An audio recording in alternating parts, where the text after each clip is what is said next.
नमस्कार दोस्तों, stock market studies में फिर से एक बार आपको बहुत-बहुत स्वागत है।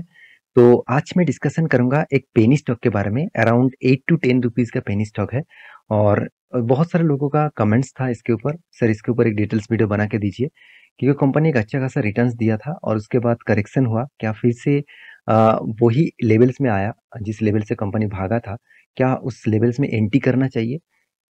देखिए, मैं मेरे पॉइंट ऑफ व्यू से मैं सारे पॉइंट्स आपके साथ डिस्कशन करूँगा और इस तरीके से कंपनी के ऊपर आपको क्या करना चाहिए उसका एक अंदाज़ा भी आपको दूँगा।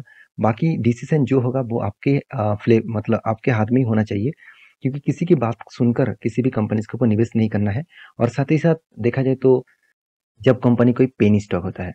देखिए, मैं ऐसे भी कंपनीज़ के ऊपर निवेश करके रखा, मतलब जिस कंपनी का प्राइस ₹3 के आसपास था, अ, अराउंड एक टाइम ₹70 तक गया था और अभी करेक्शन हुआ तो कोई बात नहीं। तो फिर भी मैं होल्ड किया। क्यों? मतलब क्यों किया? क्योंकि मुझे उस कंपनी के ऊपर भरोसा है। उस कंपनी आज नहीं तो कल फिर से एक बड़ा धमाका आपको दिखा सकते हैं। तो मैं तब तक होल्ड करूँगा जब मुझे एक मल्टी बैगर रिटर्न ना मिले। तो ऑलमोस्ट देखा जाए तो 20 टाइम्स मुझे रिटर्न्स मिल गया था। तो फिर भी मैंने उस कंपनी के ऊपर होल्ड करके रखा, क्योंकि मुझे उस कंपनी के ऊपर 20 टाइम्स नहीं, मुझे उस कंपनी के ऊपर 50 टाइम्स रिटर्न चाहिए। तो देखिए, ये अलग-अलग बात होते हैं, किसी लोगों का अलग-अलग बात होता है। मैं खुद इस तरीके से सोचता हूँ। मैं सारी बात इसीलिए बता रहा हूँ क्योंकि पेनी स्टॉक देखकर ही बहुत सारे लोग खुश हो जाते हैं। उसका प्राइस देखकर, क्योंकि इस कंपनी का प्राइस ₹8 के आसपास है, इसको देखकर बहुत सारे लोग खुश हो जाएगा और एक टाइम कंपनी ने अच्छा खासा रिटर्न्स भी दिए थे, तो फिर से वो रिटर्न क्या दे दे पाएँगे? यही मुझे कमेंट्स आ रहा था। तो सब कुछ मैं डिस्कशन करूँगा, उसके बाद आप ज़रूर डिसीज़न लेना। तो कंपनीज़ के नाम कौन-सा है, उसको मतलब मेंशन करने से पहले मैं एक चीज़ आपको दिखा दूँ, कंपनी का वेबसाइट, कंपनी का बिज़नेस। आप देखेंगे कंपनी का बिज़नेस क्या है, वो है ज्वेलरी मेकिंग्स का। ये ज्वेलरी जेम्स सेक्टर में इस कंपनी टॉप 8 में कंपनी का नाम है। तो कंपनीज़ का सॉरी तो कंपनीज़ के जो बिज़नेस है वो ज्वेलरी मेकिंग्स के ऊपर है। तो जितने सारे ज्वेलरीज़ आप यहाँ पे देख रहे हैं, तो इस तरीके से कैटेगरीज़ में ज्वेलरीज़ कंपनी बनाते हैं।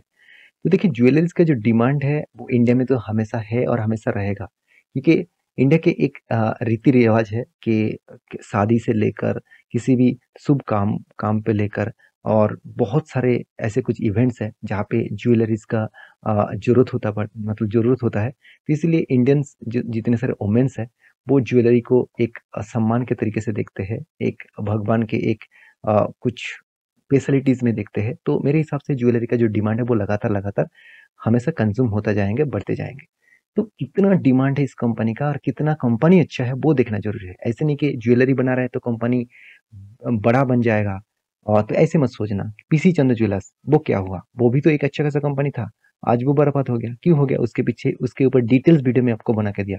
उसके ऊपर जो फ्रॉड का जो आरोप लगाया गया, वो किस बेसिस में है वो आप जाकर देख सकते हैं। तो मेरे कहने का मतलब है कि कंपनी का जो बिजनेस मॉडल्स है वो कुछ इस तरीके से है। आप देखेंगे तो कंपनी का जो नाम है, सबसे पहले चलो वो मैं आपको दिखा देता हूँ। बहुत सारे टाइम्स बहुत सारे लोग इसी नाम को देखने के लिए आते हैं। तो नाम देख लीजिए, उसके बाद आपको वीडियो कंटिन्यू करना है तो करिए, नहीं तो एग्जिट कर लीजिएगा। देखिए, जो लोग सीखना चाहते हैं तो वो ही रहिए, जिसको सीखना नहीं है, जिसको सिर्फ बाई सेल में मतलब है, शेयर का प्राइस में मतलब है, तो वो जरूर एग्जिट कर लीजिएगा। तो यहाँ पे देख सकते हैं कंपनी के जो मुझे पॉइंट्स है, जो पॉइंट्स मुझे इस कंपनी को बेस्ट लगा, वो पॉइंट्स क्या है मैं आपके साथ शेयर करूँ तो सबसे पहले दिखा दूँ कंपनी स्टार्ट कब हुआ था, 2011 में। इसका मतलब कंपनी अभी भी सिर्फ 12 साल हुआ है, तो उतना पुराना कंपनी भी नहीं है, फिर भी 12 साल के एक्सपीरियंस है। कंपनी कोविड को भी झेला, तो किस तरीके से झेला मैं आपको दिखाऊंगा।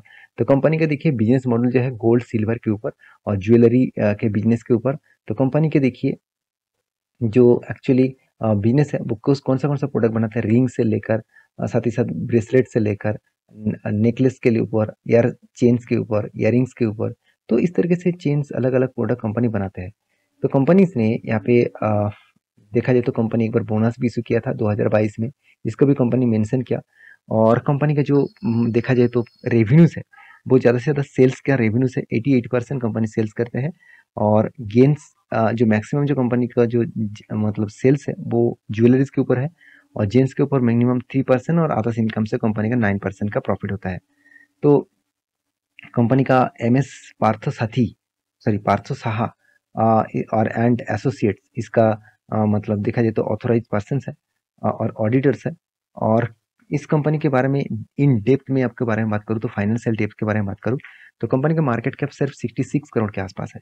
कंपनी का पी रेशियो 25 के आसपास है और कंपनी की इंडस्ट्री पी रेशियो 26 के आसपास है। इसका मतलब यहाँ पे एक पॉजिटिविटी देखने को मिला है। आरओसी आरओई दोनों ही ठीक ठाक लेवल में देखने को मिला। और यहाँ पे आरओसी आरओई के बारे में बात करूँ तो 12% और 9% के आसपास देखने को मिला है। तो मेरे हिसाब से कंपनी के जो प्रोमोटर होल्डिंग्स है वो ऑब्वियसली प्रोमोटर होल्डिंग्स ठीक ठाक देखने को यहाँ पे मिला है 53% के आसपास और डेट फ्री कंपनी है। ये सबसे बड़ी बात है। कंपनी देखिए मतलब एनुअली इनकम भी कितना करीबन 2 करोड़ के आसपास एनुअली इनकम किया। कितना इनकम कब किया वो मैं आपको दिखा देता हूँ। सबसे पहले कंपनी का प्रॉफिट एंड लॉस आपको दिखा दूँ तो कंपनी का सेल्स देखिए। ऐसे नहीं कि कंपनी सेल्स नहीं कर रहा है, कंपनी सेल्स कर रहा है। हर साल में सेल्स किया, कोविड के टाइम में भी सेल्स किए और उसके बाद देखिए सेल्स करने के बाद कंपनी के एक्सपेंस को भी मेंटेन किया। और मुझे इस कंपनी के ऊपर बेस्ट पॉइंट लगता है कि कंपनी बहुत ज़्यादा प्रॉफिट नहीं किया, मगर एक पॉइंट ऑफ व्यू से देखा है तो कंपनी लॉसेस नहीं किए। कंपनी आज तक लॉसेस नहीं किए। हाँ, यहाँ पे कंपनी का सेल्स नहीं होता था तो लॉसेस होने का तो कोई नाम ही नहीं है, क्योंकि कंपनी जब बिजनेस स्टार्ट किया तब छोटा मोटा बिजनेस के हिसाब से चलते रहते थे। और कंपनी इसके देखिए कंटिन्यूसली प्रॉफिट हो और इस बार कंपनी देखिए अच्छा खासा प्रॉफिट किया पिछले सालों के तुलना से। और कंपनी के अप्स एंड डाउन तो है ही, तो कंपनी आपको रिटर्न किस तरीके से दिया देखिए। 5 साल में 28% का और 3 साल में 13% का रिटर्न दिया। और रही बात कंपनी के रिटर्न ऑफ इक्विटी में, तो यहाँ पे देखिए अच्छा खासा रिटर्न ऑफ इक्विटी देखने को मिला। सेल्स ग्रोथ तो खराब है, करंट सिनेरियो में ठीक है, और प्रॉफिट ग्रोथ ठीक है, करंट सिनेरियो में खराब है। तो कंपनीज के बैलेंस शीट के बारे में बात करूँ, देखिए रिजर्व लगातार लगातार इंक्रीज नहीं हो रहा है। ये पॉइंट ऑफ व्यू से मुझे इस कंपनी के ऊपर बिग वीकनेस लगा। कंपनी का कर्जा नहीं है मान लेता हूँ, चलो कोई भी कर्जा नहीं है। कंपनी का फिक्स एसेट भी बढ़ा, कंपनी ने कुछ प्रोसेसिंग में पैसा नहीं लगाया। और कंपनी को कितना ट्रेड मिला, मतलब कितना कंपनी को प्रोजेक्ट मिला, आप देखेंगे तो ट्रेड रिसीवेबल में कंपनी के ऊपर जीरो है। तो इस बात को आपको याद रखना है। और देखिए कंपनी के जो ऊपर जो कैश फ्लो है वो देखिए कंटिन्यूसली कंपनी कैश फ्लो को मेंटेन किया। इस बार कंपनी लास्ट 2 सालों में कंपनी हाथ में पैसा उठाया मार्केट से, मतलब उठाया मतलब जितना पैसा उसका उधारी दिया था वो पैसा इसको मिला। तो ये भी एक पॉजिटिव साइन है। और रेशियोज के बारे में बात करूँ तो कंपनीज के ऊपर जो डेटोस डे है, डेज पेबल, डेटोस डे, ये सब कुछ अगर देखेंगे तो कंपनीज के ऊपर एक कुछ इस तरीके से डेटा देखने को मिला कि मुझे डेटोस डे में खूब जीरो देखने को मिला है। तो इसका मतलब कोई डेटा अवेलेबल नहीं है, तो इसको देखकर कुछ फायदा नहीं होगा। इन्वेस्टर में देखेंगे तो एफआईएस ने छोटा मोटा होल्डिंग्स रखा है, जो कुछ फर्क नहीं पड़ेगा। कल जाकर इस कंपनी जीरो भी हो जाए ना तो उसको कुछ फर्क नहीं पड़ेगा। और कंपनी के प्रोमोटर के पास अच्छा खासा होल्डिंग है, अराउंड 53% के आसपास, और पब्लिक के पास 45% का होल्डिंग्स है। तो ये तो था कंपनीज के अपडेट। अभी कंपनीज के ऊपर टेक्निकली चार्ट पैटर्न क्या बनना है वो देख लीजिए। सबसे पहले मैं अगर इस कंपनी का चार्ट पैटर्न दिखा दूँ तो कंपनी ने अभी तक कंपनी 230% के आसपास रिटर्न दिया। अगर मैं कोविड से लेकर इसका टॉप लेवल तक देखूँ तो आप देखेंगे तो ध्यान से देखिएगा। मैं चलो यहाँ पे आपको दिखा देता हूँ और भी ईजी हो जाएगा। तो कोविड से लेकर अगर कोविड में यहाँ पे आया था और यहाँ से लेकर मैं अगर टॉप लेवल तक देखूँ तो कंपनी के ऊपर आपको रिटर्न मिला करीबन 1300% के आसपास, मतलब 13 टाइम्स आपको रिटर्न दिया। उसके बाद क्या हुआ, उसके बाद किस तरीके से सेल ऑफ हुआ आप देख सकते हैं। तो बड़े प्लेयर्स क्या करते हैं, इसके ऊपर एंट्री लेते हैं और ऊपर लेके जाते हैं और उसके बाद डम पम्प्स एंड डम चलते रहते हैं। तो जितने सारे दोस्त ने मुझे कमेंट किया सर क्या अभी इस कंपनी के ऊपर निवेश करना चाहिए, देखिए कंपनी के कुछ पैरामीटर्स तो ठीक है, कुछ पॉइंट्स अभी भी वीकनेस है। तो एज ए रिक्सी जोन के हिसाब से देख सकते हैं। हाँ, अगर आपको फिर भी इस कंपनी के ऊपर रिस्क लेना है तो मैं जरूर कहूँगा छोटा मोटा अमाउंट का रिस्क लीजिए। मान के चलिए आपको 500 हजार रुपये के रिस्क लेना चाहिए मेरे हिसाब से। अगर टोटल आप 1 लाख का कैपेसिटी लेकर चल रहा है टोटल इन्वेस्टमेंट का, तो 500 हजार से ज़्यादा पैसा यहाँ पे नहीं लगाना चाहिए। क्योंकि अगर कल का 500 रुपया आपका चला भी जाए ना तो आपको कुछ फर्क नहीं पड़ेगा। आपको ऐसे नहीं लगेगा कि चलो मैंने 10 हजार 50 हजार रुपया लगा के रखा था और मेरा जीरो हो गया, तो बहुत आपको दिक्कत होगा। और मेरे हिसाब से इस तरीके से कंपनी के ऊपर मैं जब एज ए टेस्टिंग के पर्पस में, एज ए स्टडी के पर्पस में निवेश करता हूँ तो 500 हजार 2000 के ऊपर निवेश नहीं करता हूँ। तो ये बात आपको याद रखना है।